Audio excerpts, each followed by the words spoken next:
once again, these are not... I've got hair on my face. Blah! Get out of my face! That's better.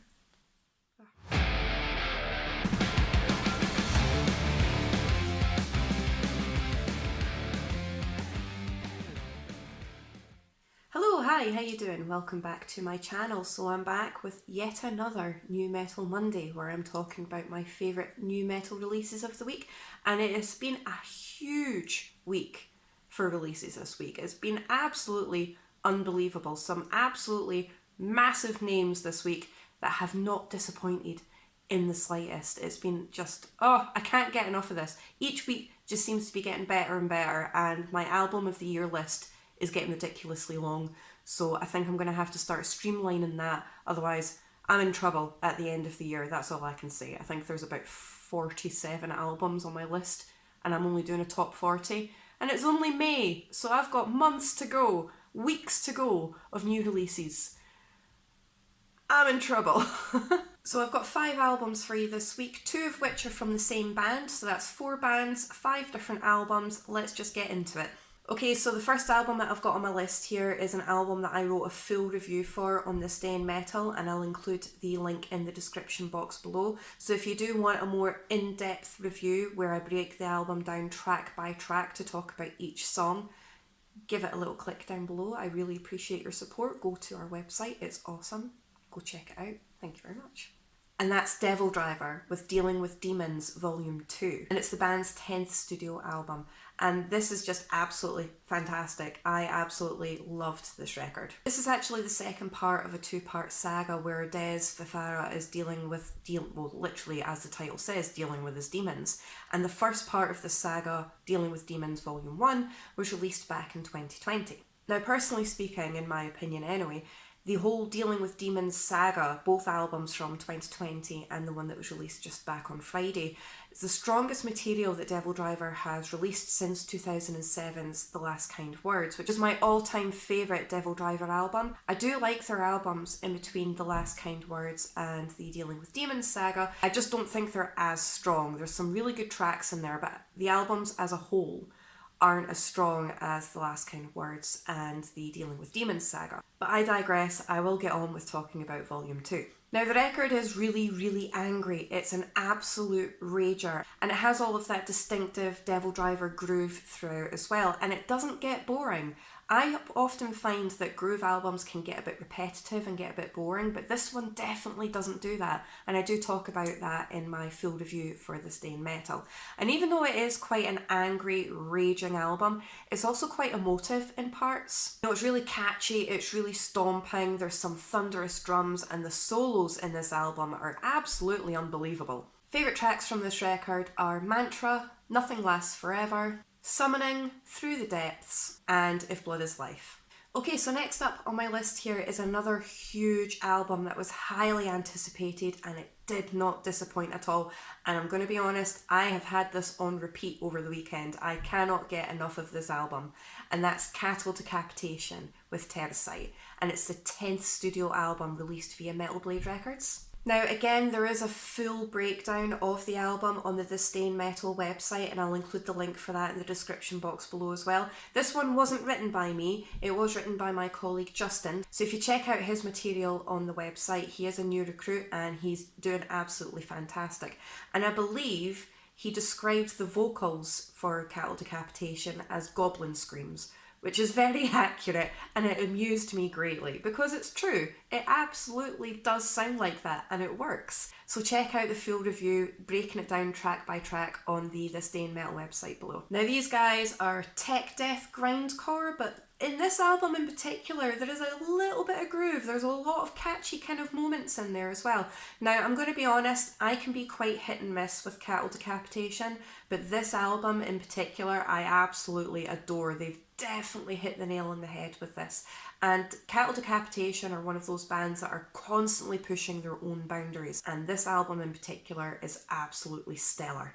You know, you've got that proper death metal vibe, you've got the goblin screams as Justin has described it in his review, you've got the thunderous drums, amazing blast beats in this, proper death metal riffage, some epic guitar work in this. It's absolutely unbelievable. Really catchy at points as well, which I found quite surprising. There's a little bit of piano throughout as well, which I always really appreciate. And despite the fact it's so heavy and it's so brutal, it's actually really quite accessible and easy to listen to as well. It's really varied, it's really layered, but it's just an all-round awesome album. You definitely need to check it out. Now, I'm not going to lie, I love every single track off this record. I can't possibly choose a favourite one. However, one standout track for me in particular is the last track. It's the closer of the album, which is called Just Another Body, and it's 10 minutes long, and it starts off with that piano intro, and it is just an absolute work of art. It's a masterpiece. It's absolutely amazing.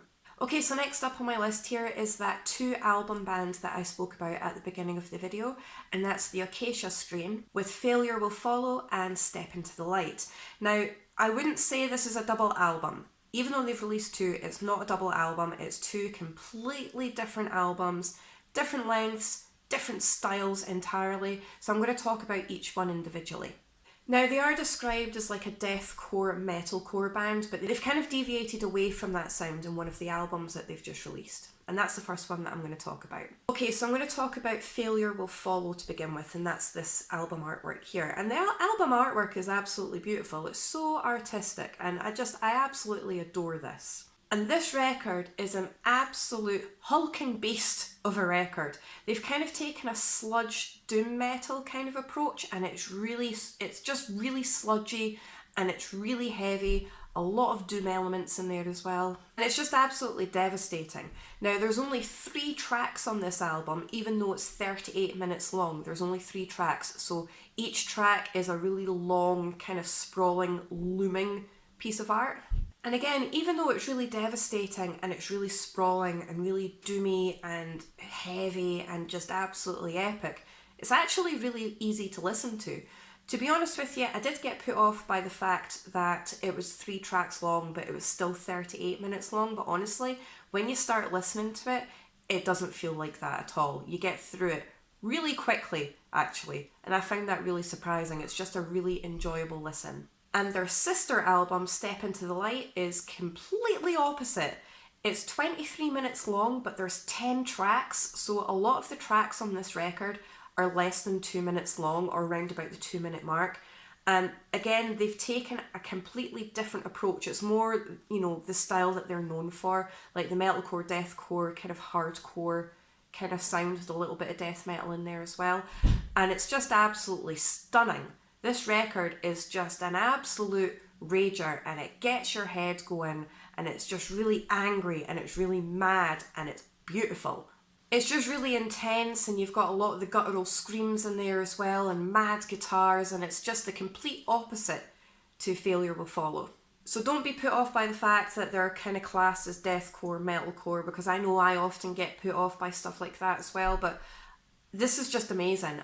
Both albums are completely different vibes, but both are absolutely stunning in their own ways, so definitely check them out. Okay, so next up and last on my list, but by no means least, is a record that is very typically me. It's a very typical me kind of band. You know by now that on this channel we're all about that melodic death metal, we're all about that atmosphere, we're all about that synthy goodness, and this record has it all, with a bit of thrash in there as well.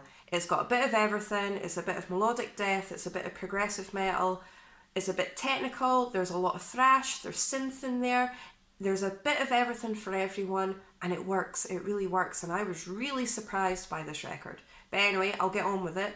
This is Dead Shape Figure with The Sworn Book, and look at this artwork. This artwork is absolutely stunning, and it kind of reminds me of the monster in Pan's Labyrinth, just a wee bit, just a tiny little bit, but I absolutely adore this record. And when I was listening to it the first time round, there was a few moments where it stopped me in my tracks because it took me in a direction I wasn't expecting, and I literally went, oh, a fair amount of times when I was listening to this. And it's just so layered and it's so varied. It's not too complicated though, that's the thing, because you see when you get really layered and really complicated kind of records, it can get quite jarring. This is not that. It flows just brilliantly. It's a stunning record. So if you think a little bit of Paradise Lost, a little bit of Typo Negative, a little bit of Moonspell, a little bit of Combi Christ in there as well, with a bit of thrash chucked in, it's just fantastic. It's really catchy, it's really atmospheric, it's got some really addictive hooks in it. The stunning vocals in this are just wow, they're just absolutely amazing. And then you've got the thrash metal guitar work throughout it as well as the synthy melodic death metal style. It just works, it really, really works. These guys have done fantastic on this record. It's a really great balance of thrash metal and melodic death metal with a lot of rhythm and catchy hooks in there. And I keep banging on about it, I'm aware of that, but it's just so good. I really enjoyed this record. Favourite tracks of this record are Fable with Empty Name, Torn Asunder, Worn Ideals, and The Crusade of Catastrophic Failings. But definitely check these guys out. Finnish melodic death / thrash metal. It's their 5th studio album and it's just absolutely fantastic.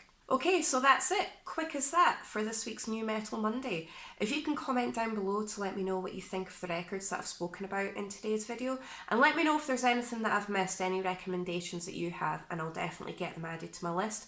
Also make sure to check out the 2 album reviews that we've got for this day in metal. That's for Cattle Decapitation and DevilDriver albums, so definitely get those checked out. If you could like, share, subscribe, I really do appreciate your support. Thank you so much, and I'll see you in my next video.